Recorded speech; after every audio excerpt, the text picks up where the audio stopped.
সব বাঙালির সেরা তুমি ফুটবল। ফুটবল নিয়ে বাঙালির উন্মাদনার শেষ নেই। শুধু বাঙালি নয়, সারা বিশ্বে ফুটবল একটি জনপ্রিয় খেলা।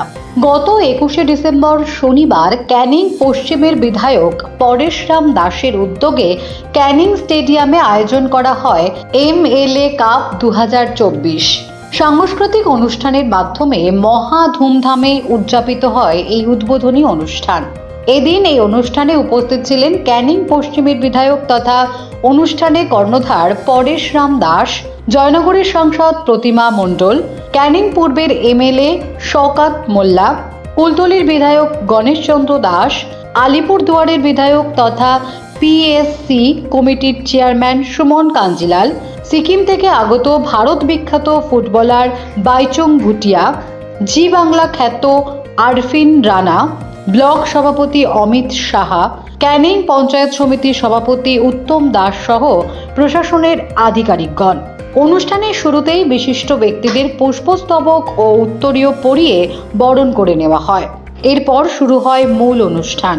এদিন প্রতিমা মণ্ডল বলেন,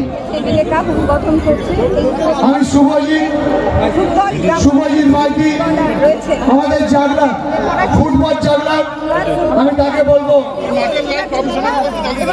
আচ্ছা, আমি বাবুসোনা ভাইকে বলবো মাঠের লাইটটা জ্বালিয়ে দাও, পুরো চারিদিকে লাইট জ্বালিয়ে দাও।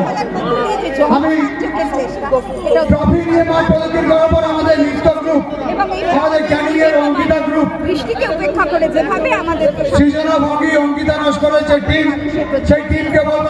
এদিন ক্যানিং পূর্বের বিধায়ক শওকত মোল্লা বলেন, এই যে বিহারীলাল দাস এবং চাঁদমণি দাস স্মৃতি যে ফুটবল টুর্নামেন্ট MLA কাপ 2024 বছর যেমন আমরা আমাদের শুভ, বিশেষ করে এই ফুটবলকে কেন্দ্র করে একটা উন্মাদনা থাকে গোটা ক্যানিং 1 ক্যানিং 2 থেকে শুরু করে বাসন্তী।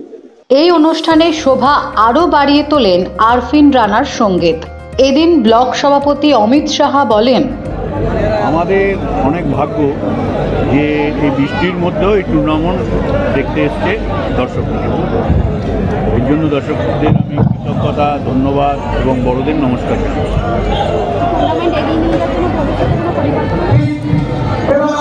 আমরা প্রত্যেকবারই করে এগিয়ে নিয়ে যাই। আমরা ব্লক কমিটি বসে এগিয়ে নেব। বৃষ্টি বর্ষণের ফলে অনুষ্ঠানের সমস্ত অনুষ্ঠান পরিচালনায় কিঞ্চিত সমস্যা হলেও মানুষের ভিড় ছিল চোখে পড়ার মতো। ক্যামেরায় দেবাশিসের সঙ্গে পূজার রিপোর্ট, দুর্নিবার বাংলা নিউজ।